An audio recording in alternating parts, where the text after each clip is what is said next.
감사합니다. 하나님께 영광의 박수 올려드리겠습니다.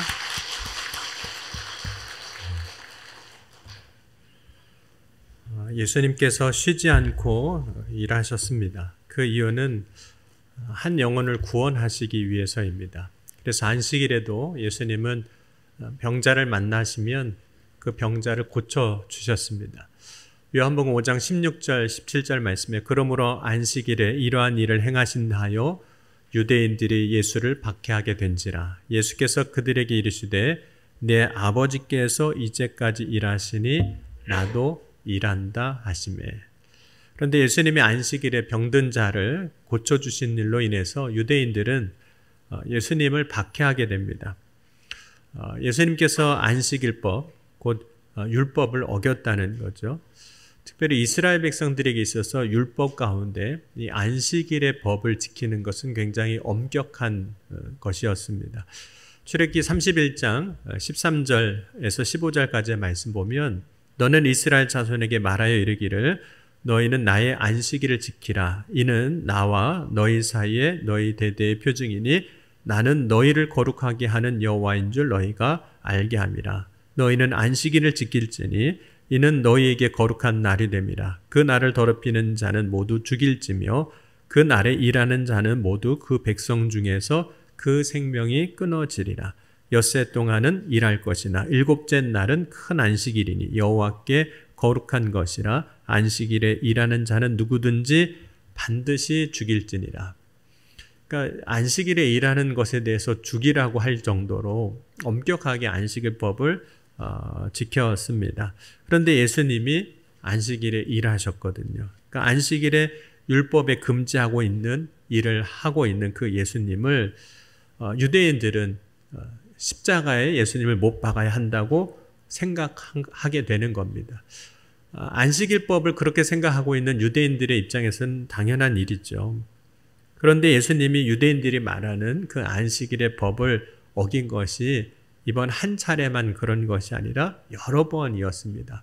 특별히 예수님께서 안식일에 12해 동안 귀신 들렸던 한 여자아이를 고쳐주시기도 하셨는데 그때 왜 안식일에 이러한 일을 행하시는지 예수님께서 이렇게 말씀을 해주셨습니다. 누가복음 13장 15절에 주께서 대답하여 이르시되 외식하는 자들아 너희가 각각 안식일에 자기의 소나 나귀를 외양간에서 풀어내어 이끌어가서 물을 먹이지 아니하느냐. 여기서 소나 나귀에게 물을 먹이는 것은 단지 정말 물 먹이는 행위를 말하는 것이 아니라 그가 생명을 가지고 살아갈 수 있도록 해주는 일을 이야기하는 겁니다. 그 중에 오늘 이제 예수님께서 손 마른 사람도 이제 고쳐주시게 되는데 그 일을 행하시고 예수님이 왜 이런 일을 행하셨는지 또 이렇게 말씀을 하셨어요. 마가복음 3장 4절과 5절입니다. 그들에게 이르되 안식일에 선을 행하는 것과 악을 행하는 것, 생명을 구하는 것과 죽이는 것 어느 것이 옳으냐 하시니 그들이 잠잠하거늘 그들의 마음이 완악함을 탄식하사 노하심으로 그들을 둘러보시고 그 사람에게 이르시되 내 손을 내밀라 하시니 내밀매 그 손이 회복되었더라. 예수님께서 안식일에 선을 행하는 것과 생명을 구하는 것, 악을 행하는 것 무엇을 행하여야 하겠느냐는 겁니다. 그래서 예수님께서 그러한 말씀을 하시고 병자들을 고쳐주셨던 거예요. 왜냐하면 병자들을 고쳐주시는 그 일은 선을 행하는 것이고 생명을 구원하는 일이기 때문입니다. 그런데 예수님이 안식일에 이와 같은 일을 행하시는 것에 대해서 유대인들은 정확하게 이해를 하지 못했습니다. 그 이유는 유대인들은 계속해서 율법에 매여 있었기 때문이에요. 율법에 매여 있으면 율법을 지켰느냐 지키지 않았느냐가 중요한 겁니다. 거기에 매여 있는 거예요. 여러분 율법에 매여 있으면 율법을 지킨 자와 지키지 않은 자로 구분하게 되고 의로운 자와 악을 행하는 자로 구분하게 됩니다. 율법에 매여 있으면 다른 사람을 판단하는 일을 반드시 하게 되어 있습니다. 그래서 율법을 가진 사람, 율법에 매여 있는 사람은 남을 정죄하게 되는 거죠. 여러분, 현장에서 음행 중에 잡혀왔던 여인, 그 여인을 예수님 앞에 사람들이 끌고 와서 하는 말이 모세의 율법으로는 이런 일을 하라고 되어 있다는 거예요. 요한복음 8장 5절에 보면 모세의 율법에 이러한 여자를 돌로 치라 명하였거니와 선생은 어떻게 말하겠나이까. 모세의 율법을 가지고 온 사람들은 동시에 모세의 율법만 가지고 오는 것이 아니라 그의 손에는 돌이 들려 있었습니다. 이 돌은 다른 사람을 이제 판단하고 이제 정죄하는 돌입니다. 다른 사람을 향하여 정죄하는 돌을 들고 있는 사람의 모습은 어떨까요? 한번 옆에 있는 분 얼굴을 좀 한번 보셨으면 좋겠습니다. 어떤 얼굴을 하고 있나? 웃고 있나? 찡그리고 있나? 어떠세요? 여러분, 남을 판단하고 정죄하는 돌을 들고 있는 사람은 어떤 모습일까요? 그런 사람의 입에서 나오는 말은 어떤 말일까요? 아마도 그 모습은 거칠고 화나 있는 모습. 그 말은 매우 까칠하고 또 상처 주는 말을 하는 입일 겁니다. 근데 이러한 모습을, 그러니까 율법을 가지고 다른 사람을 정죄하고 있는 이 사람의 모습을 가장 잘 보여주고 있는 한 사람이 있는데 바로 예수 믿기 전에 사울입니다. 예수님 만나기 전에 사울의 모습이 꼭 그러 있습니다. 사도행전 9장 1절과 2절 말씀 함께 같이 보도록 하겠습니다. 사도행전 9장 1절과 2절입니다. 함께 읽겠습니다. 사울이 주의 제자들에 대하여 여전히 위협과 살기가 등등하여 대제사장에게 가서 다메섹 여러 회당에 가져갈 공문을 청하니 이는 만일 그 도를 따르는 사람을 만나면 남녀를 막론하고 결박하여 예루살렘으로 잡아오려 함이라. 사울은 율법에 지금 매여 있는 상태입니다. 율법에 매여 있는 사울의 모습은 두 가지 단어로 설명되고 있어요. 위협과 살기라는 단어입니다. 그래서 율법으로 사람들을 만나기만 하면 다 결박해서 잡아오려고 했던 거예요. 옆에 있는 사람이 위협적이고 살기가 있으면 어떨까요? 가까이 하고 싶지 않을 거예요. 여러분, 예수님에게 율법이 없으신 건 아닙니다. 예수님은 하나님의 아들이십니다. 그러므로 예수님은 율법으로 사람들을, 우리들을 가르치시기도 하셨습니다. 예수님이 회당에서 말씀을 가르치실 때 그 말씀은 기본적으로 오늘 유대인들이 말하는 율법, 모세 오경을 이야기합니다. 예수님께서 말씀을 가르치실 때 종종 이런 말씀도 하셨어요. 너희가 읽어보지 못하였느냐라고 말씀하시기도 하셨는데 여기서 너희가 읽어보지 못하느냐 했을 때 읽다라고 하는 것은 모세 오경, 모세 율법을 이야기하는 겁니다. 예수님이 왜 율법이 없으시겠어요? 예수님에게도 율법이 있으신 거죠. 그런데 예수님은 사람들이 율법 앞에서 뭘 경험하는지 아셨어요. 여러분, 우리가 율법 앞에 서게 되면 경험하는 것들이 있는데 그 중에 한 가지가 뭐냐면 죄를 알게 하는 거예요. 율법이 가지고 있는 선한 기능이기도 하죠. 로마서 7장 6절과 7절 말씀입니다. 이제는 우리가 얽매였던 것에 대하여 죽었으므로 율법에서 벗어났으니 이러므로 우리가 영의 새로운 것으로 섬길 것이요 율법의 전문에 묵은 것으로 아니할지니라. 그런즉 우리가 무슨 말을 하리요? 율법이 죄냐? 그럴 수 없느니라.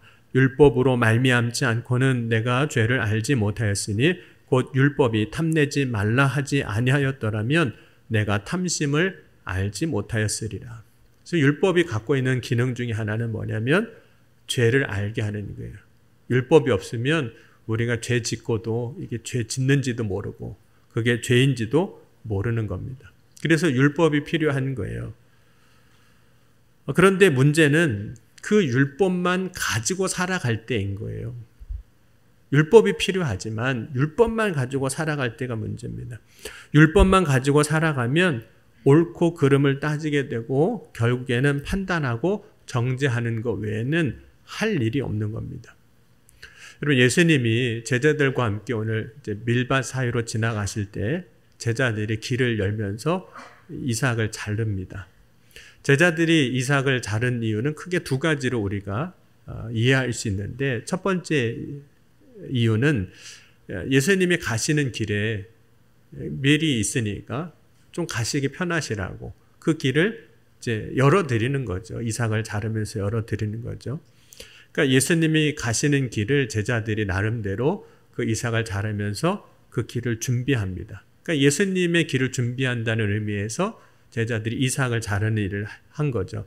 그러나 또 다른 의미는 제자들이 이삭을 자르고 예수님이 가실 길을 여는 것만 있는 것이 아니라 잘랐으니까 어떻게 할까요? 먹어야죠. 마태복음과 누가복음에 보면 제자들이 밀밭 사이를 지나가면서 이삭을 자를 때 그 이유에 대해서 이렇게 말씀합니다. 제자들이 시장하여 이삭을 잘라 먹었더라, 이렇게 말씀하고 있어요. 그러니까 제자들이 이삭을 자를 때 먼저는 예수님을 위하여 길을 여는 것도 있지만 자신의 배도 채울 수 있으니 미래 이삭을 잘라 먹으면 일석이조이기도 하죠. 예수님의 길도 열어드리고 내가 배고픈데 그것도 먹고. 그런데 이 모습을 바라본 바리새인들이 제자들이 안식일에 하지 못할 일을 하고 있다는 거예요. 안식일에는 아무 일도 하지 말아야 되는데 일을 하고 있다고 판단하고 오늘 정죄하는 장면입니다. 그리고 하나님이 이스라엘 백성들에게 율법을 주신 이유는 다른 사람을 판단하고 정죄하는 수단으로 주신 것은 결코 아닙니다. 하나님의 말씀을 따라 살아가도록 그 삶의 기준을 율법으로 주신 겁니다. 여러분, 기준이 없으면 삶의 중심을 잡을 수가 없습니다. 그러니까 어떻게 살아야 하는지 그 기준을 이제 율법으로 주신 거죠. 하지만 이스라엘 백성들이 율법을 가지고 다른 사람을 판단하고 정죄하면서 살아갈 때 율법은 붙들었지만 잃어버린 것이 하나 있었는데 그것이 사랑입니다. 여러분, 율법만 가지고 살면 사랑을 반드시 잃어버리게 되어 있습니다. 율법만 붙들고 살면 절대로 사랑은 경험할 수가 없습니다. 왜냐하면 남을 판단하고 정죄하는 일에 사랑을 경험하기란 어려운 거예요. 그런데 사랑을 잃어버린 것이 결국은 하나님이 주신 율법도 잃어버린 것이나 마찬가지예요. 왜냐하면 여러분, 율법을 우리가 잘 살펴보면 그 율법의 중심에는 하나님의 사랑이 있습니다. 근데 그 율법 잡느라고 사랑을 잃어버리는 거예요.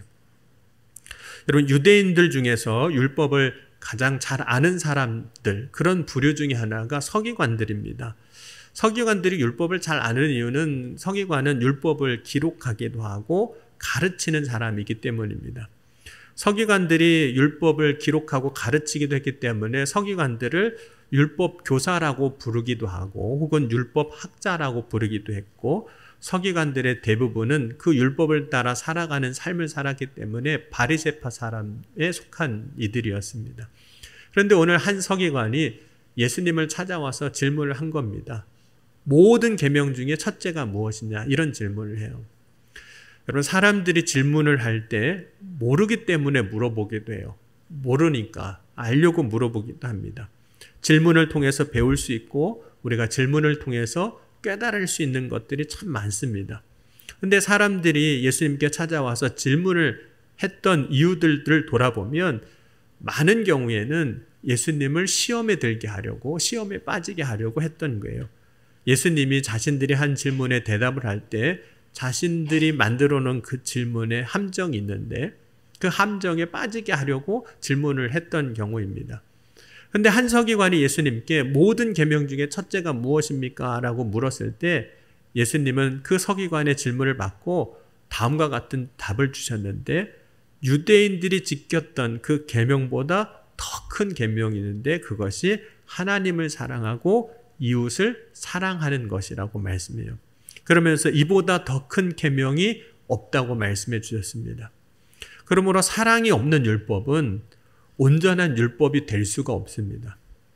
사랑으로 사는 것이 어찌 보면 가장 큰 하나님이 우리에게 주신 계명을 지키는 거예요. 그러니까 사랑이라는 것 안에 모든 율법이 다 있는 겁니다. 그런데 많은 사람들이 율법은 있는데 남을 판단하고 혹은 정죄하고 죄를 알게 하는 그 율법은 있는데 사랑이 없는 경우가 너무 많은 거예요. 여러분, 율법을 가지고 사는 사람이라는 것은 우리가 이것을 통해서 볼 수도 있는데 여러분 율법만 가지고 살아가는 사람에게는 이런 게 있습니다. 옳고 그름이 있어요. 그래서 율법을 가진 사람은 반드시 옳고 그름을 따집니다. 두 번째, 율법을 가진 사람은 공의가 무엇인지를 말하게 돼요. 의가 무엇이라고 말할 수밖에 없습니다. 율법이 있기 때문에. 그리고 율법을 가진 사람은 반드시 상과 벌에 대해서 이야기를 하게 되어 있습니다. 그래서 율법을 가지고 사는지 아닌지는 옳고 그름을 따지는가 혹은 공의를 말하는가 상과 벌에 대해서 말하는가를 보면 율법을 가지고 있는지 아닌지를 이제 알게 됩니다.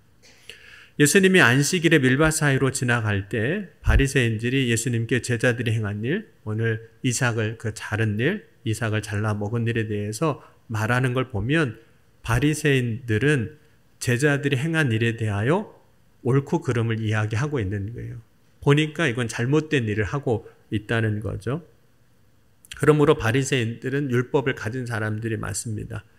그런데 율법을 가지고 나니까 이 바리새인들에게 없는 게 있어요. 없어지는 게 있어요. 그것이 사랑입니다. 예수님은 사랑이 없는 바리새인들에게 다윗이 한 일에 대해서 이야기를 해주세요. 오늘 마태복음 2장 25절 26절입니다. 예수께서 이르시되 다윗이 자기와 및 함께한 자들이 먹을 것이 없어 시장할 때 한 일을 읽지 못하였느냐. 그가 아비아달 제사장 때 하나님의 전에 들어가서 제사장 외에는 먹어서는 안 되는 진설병을 먹고 함께한 자들에게도 주지 아니하였느냐. 다윗이 사울 왕을 피해서 도망 다닐 때 제사장 아히멜렉에게 먹을 것 좀 달라고 이야기를 합니다. 그런데 마침 아히멜렉에게 양식이 없었어요. 먹을 게 없었고 다만 하나님 앞에 드려진 진설병만 있었습니다. 제사를 드릴 때 진설병을 놓게 되어 있는데 하나님이 주신 그 율법에 따르면 진설병은 오직 제사장만 먹을 수 있는 음식입니다. 그러니까 다윗은 제사장이 아니기 때문에 그 진설병을 먹을 수 없는 거죠. 그럼에도 불구하고 아히멜렉이 다윗에게도 그렇고 그와 함께한 소년에게도 거룩한 떡이라고 불리는 그 진설병을 주게 됩니다. 엄격한 율법의 기준을 따르면 다윗은 율법을 어긴 거죠. 그럼에도 불구하고 하나님이 다윗에 대하여 율법을 어겼다고 정죄하거나 벌하지는 않으셨습니다. 그 이유는 하나님이 다윗을 사랑하셨기 때문이에요. 여러분, 하나님은 사랑으로 다윗이 제사장이 아님에도 불구하고 제사장만 먹을 수 있는 떡을 먹는 것을 용납해 주셨어요. 다윗뿐만 아니라 다윗을 따르는 소년들에게도 그 떡을 먹게 하신 거예요. 여러분, 율법만 가지고 살면 사랑이 없습니다. 사랑으로 도무지 살 수가 없어요. 여러분, 하나님이 율법으로만 우리에게 역사하시면 우리는 하나님의 사랑을 경험할 수가 없습니다. 하나님이 율법으로만 역사하신다면 우리에게 임하는 것은 정죄와 심판밖에는 없을 겁니다. 저와 여러분에게 하나님이 율법으로만 역사해 보세요. 무서운 일인 거죠. 하나님이 아들을 세상에 보내신 이유는 율법을 가지고 우리를 심판하기 위하여 보낸 것이 아니었습니다. 요한복음 12장 46절 47절에 나는 세상의 빛으로 세상에 왔나니 물은 나를 믿는 자는 어둠에 거하지 않게 하려 함이로다. 사람이 내 말을 듣고 지키지 아니할지라도 내가 그를 심판하지 아니하노라. 내가 온 것은 세상을 심판하려 함이 아니요 세상을 구원하려 함이로다. 그러므로 예수님은 율법으로 오시는 것이 아니라 사랑으로 오시는 거예요. 요한복음 3장 16절 17절에도 하나님이 세상을 이처럼 사랑하사 독생자를 주셨으니 이는 그를 믿는 자마다 멸망하지 아니하고 영생을 얻게 하려 하심이라. 하나님이 그 아들을 세상에 보내신 것은 세상을 심판하려 하심이 아니요 그로 말미암아 세상이 구원을 받게 하려 하심이라. 여러분, 안식일에 예수님의 제자들이 밀 이삭을 자르는 것을 보고 바리새인들은 그 율법의 기준으로만 이야기하는 거예요. 그러니까 바리새인에게는 사랑이 없어지는 거예요. 여러분, 예수님이 다윗의 이야기를 들려주시는 이유는 율법도 있어야 돼요. 율법이 정말 없어서는 안 되는 거긴 해요. 그런데 율법보다 지금 사랑이 있어야 한다는 거예요. 여러분, 율법도 사랑이 있을 때 그 기능을 비로소 온전하게 할 수 있습니다. 이런 거예요. 그럼 부모가 자녀를 키울 때 아마 여러분이 다 자녀를 키우면서 다 동일할 텐데 율법과 사랑을 가지고 다 양육을 했습니다. 여기서 말하는 율법이라는 것은 성경에서 말하는 그 율법을 이야기하는 건 아니지만 부모가 가지고 있는 규칙이 있어요. 부모 나름대로 자녀 양육에 대한 규율이 다 있습니다. 물론 이제 가정마다 다르고 사람마다 조금 다를 수 있지만 부모는 자신만이 가지고 있는 자신의 자녀 양육에 대한 규칙들이 있습니다. 뿐만 아니라 부모는 당연히 자기 자녀에 대한 사랑도 있는 거죠. 여러분, 율법과 사랑의 정도 차이, 그러니까 규율과 사랑의 정도 차이는 사람마다 좀 다를 수 있습니다. 그런데 만약 부모가 율법만 있고 사랑이 없으면 어떻게 될까요? 부모에게 규율만 있어요. 규칙만 있고 사랑이 없으면 어떻게 될까요? 결국은 자기 자식도 버릴 수밖에 없어요. 규율만 가지고는, 규칙만 가지고는, 율법만 가지고는 자기 자식도 버릴 수밖에 없는 거예요. 왜냐하면 여러분, 율법으로는 어떤 사람도 품을 수가 없습니다. 자식도 품을 수가 없어요. 여러분, 예수님은 하나님이 율법이 무엇인지를 우리에게 알려주시기 위해서 세상에 오신 것이 아닙니다. 예수님은 우리에게 하나님의 사랑이 무엇인지를 보여주시기 위해서, 하나님의 사랑이 무엇인지를 보여주는 걸 넘어서 하나님의 사랑을 우리로 하여금 경험하게 하기 위해서, 하나님의 사랑 안에 살게 하기 위해서 예수님은 이 땅에 오셨습니다. 율법으로 오신 게 아니에요. 예수님은 사랑으로 오신 거예요. 예수님이 그 사랑으로 모든 사람에게 생명을 주시려고 이 땅에 오신 겁니다. 여러분, 누가복음 15장의 탕자의 이야기 속에는 오늘 말씀과 같이 율법과 사랑의 이야기가 공존하고 있습니다. 여러분, 탕자 이야기에서 나오는 율법을 대표하는 사람이 탕자의 형인 거죠. 탕자의 그 형은 자신의 동생이 돌아왔을 때 이런 이야기를 하게 됩니다. 누가복음 15장 28절에서 30절 말씀 보면, 그가 노하여 들어가고자 하지 아니하거늘 아버지가 나와서 권한대 아버지께 대답하여 이르되 내가 여러 해 아버지를 섬겨 명을 어김이 없거늘 내게는 염소 새끼라도 주어 나와 내 벗으로 즐기게 하신 일이 없더니 아버지의 살림을 창녀들과 함께 삼켜버린 이 아들이 돌아오매 이를 위하여 살찐 송아지를 잡으셨나이다. 지금 탕자의 형에게 있는 건 율법이에요. 아버지 아들을 좀 보세요. 이 아들이 뭘 했는지. 그걸 보셨으면 잘했다 잘못했다 판단하셔야 될 거 아닙니까? 그거에 대해서 벌을 하든지 상을 주든지 해야 되지 않습니까? 이 탕자의 형은 율법을 들고 있는 거예요. 맏아들의 그 율법으로 아버지가 탕자를 대한다면 탕자는 어떻게 될까요? 돌아갈 수가 없습니다. 집에 갈 수가 없어요. 집에 그가 돌아갈 수 없다면 그가 줄여 죽겠구나 그랬는데 죽을 수밖에 없는 거죠. 죄의 삭은 사망입니다. 아버지께 죄를 지은 사람이 어찌 살 수 있겠습니까? 그런데 아버지가 들고 있는 것은 율법이 아니라 사랑이었습니다. 아버지의 손에는 보이지 않지만 사랑이 들려 있었어요. 그래서 누가복음 15장 20절에서 24절에 이렇게 말씀합니다. 이에 일어나서 아버지께로 돌아가니라. 아직도 거리가 먼데 아버지가 그를 보고 측은히 여겨 달려가 목을 안고 입을 맞추니 아들이 이르되 아버지 내가 하늘과 아버지께 죄를 지었사오니 지금부터는 아버지의 아들이라 일컬음을 감당하지 못하겠나이다 하나 아버지는 종들에게 이르되 제일 좋은 옷을 내어다가 입히고 손에 가락지를 끼우고 발에 신을 신기라. 그리고 살찐 송아지를 끌어다가 잡으라. 우리가 먹고 즐기자. 이 내 아들은 죽었다가 다시 살아났으며 내가 잃었다가 다시 얻었노라 하니 그들이 즐거워하더라.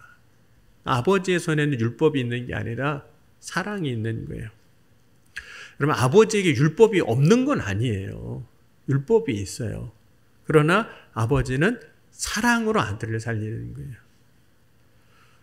여러분은 율법을 들고 있는 맏아들이 있어요. 그리고 사랑을 들고 있는 아버지가 있습니다. 누구에게 달려가시겠어요? 율법을 들고 있는 어떤 사람이 있고 사랑을 들고 있는 어떤 사람이 있습니다. 누구에게 달려가시겠습니까? 당연히 사랑 있는 사람에게 달려갈 거예요. 물론 이제 우리의 눈에는 종종 율법을 들고 있는 사람이 굉장히 멋져 보일 수도 있습니다. 왜냐하면 율법을 들고 있는 사람은 정의롭게 보여요. 율법을 들고 말하는 사람은 공의를 행하는 것처럼 보이기 때문입니다. 그런데 정작 율법을 들고 있는 사람에게는 아무도 가지를 않는 거예요. 왜냐하면 거기에는 정죄와 판단 그리고 차가움만 있어요. 여러분 오늘 여러분이 앉은 자리는 천으로 이렇게 잘 덮여 있어서 그래도 따뜻하잖아요. 그런데 만약에 다음 주에 오셨는데 그 의자를 깨끗하게 관리한다고 스텐으로 다 바꿔놓으면 어떨까요? 아우 차가워서 못 앉겠다고 이거 다른 걸로 바꿔달라고 아마 그럴 겁니다. 여러분 율법을 들고 있는 사람은 차가워요. 그래서 사람들이 가지 않습니다. 반대로 사랑을 들고 있는 사람들에게는 사람들이 모이는데 사랑의 사람에게는 따뜻함이 있어요. 따뜻함을 경험하는 겁니다. 여러분 율법으로는 살리는 일을 할 수 없지만 사랑으로는 살리는 일을 할 수 있습니다.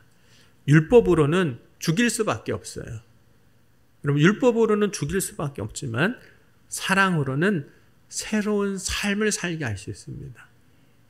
예수님은 율법을 들고 계신 것이 아니라 오늘 우리를 향한 사랑을 들고 계시는 거예요. 그래서 죽게 하는 돌을 던지는 것이 아니라 살게 하는 생명을 주시는 겁니다. 살리는 일을 하는 것이 곧 사랑으로 사는 것이고 사랑으로 사는 것이 실제로는 율법 중에 가장 큰 계명을 지키는 겁니다. 사랑으로 사는 것이 진짜 율법을 잘 지키는 거예요. 여러분의 손에 무엇이 들려있는지 한번 돌아보셨으면 좋겠습니다.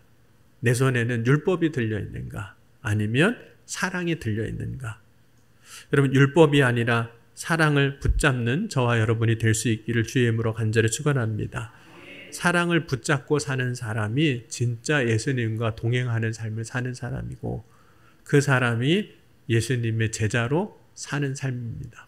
오늘 이 아침에 저와 여러분이 율법만 가지고 사는 사람이 아니라 사랑을 가지고 믿음 안에서 주님 기뻐하시는 복된 삶으로 나아갈 수 있기를 주의 이름으로 간절히 축원합니다. 기도하시겠습니다. 오늘 기도하실 때 주님 오늘 내 손에 율법만 가지고 살아가는 것이 아니라 내 손에 사랑이 있게 하여 주옵소서. 사랑을 들고 살아가는 믿음의 삶이 되게 하여 주옵소서. 그래야 그 삶 가운데 하나님의 사랑을 경험하고 그 가운데 하나님 주신 생명을 경험하고 살리는 역사가 임하게 하여 주옵소서. 이 시간 함께 오늘 말씀 붙잡고 우리의 믿음의 고백 가지고 함께 기도하시겠습니다. 지금도 살아계시고 역사하신 하나님, 오늘 이 아침에 우리가 율법만 붙잡고 사는 삶이 되지 아니하게 하시고 사랑을 붙잡고 사는 삶이 되게 하여 주옵소서. 주님의 사랑 안에 생명이 있음을 믿습니다. 그 사랑 안에 놀라운 역사가 있음을 믿습니다. 사랑 안에 새로운 삶이 있음을 믿습니다. 오직 우리가 사랑으로 살아가는 믿음의 삶이 되게 하여 주옵소서. 사랑으로 따뜻한 삶이 되게 하여 주시고 사랑으로 주의 사랑을 전하는 자가 되게 하여 주옵소서. 오늘 이 아침에 주님 앞에 간구하고 부르짖을 때 구할 때 역사하여 주실 줄 믿습니다. 주의 놀라운 사랑이 오늘 이 시간 우리 가운데 임하게 하여 주옵소서. 주의 놀라운 사랑으로 우리의 삶이 충만하게 하여 주시옵소서. 주님이 역사하여 주실 것을 믿습니다. 지금도 살아계시고 역사하신 하나님, 오늘 우리가 율법만 들고 사는 삶이 되지 아니하게 하시고 사랑을 붙잡고 사는 삶이 되게 하여 주옵소서. 사랑으로 사는 것이 가장 큰 계명을 지키는 것이라 말씀하셨는데 오늘 이 시간 우리의 삶을 돌아보고 사랑으로 살게 하여 주옵소서. 우리의 믿음의 고백 가운데 또 우리의 간구에 주께서 능히 들으시고 응답하시고 역사하여 주신 줄 믿사오며 사랑이 많으신 우리 주 예수 그리스도의 이름으로 감사하며 간절히 기도하옵나이다. 아멘.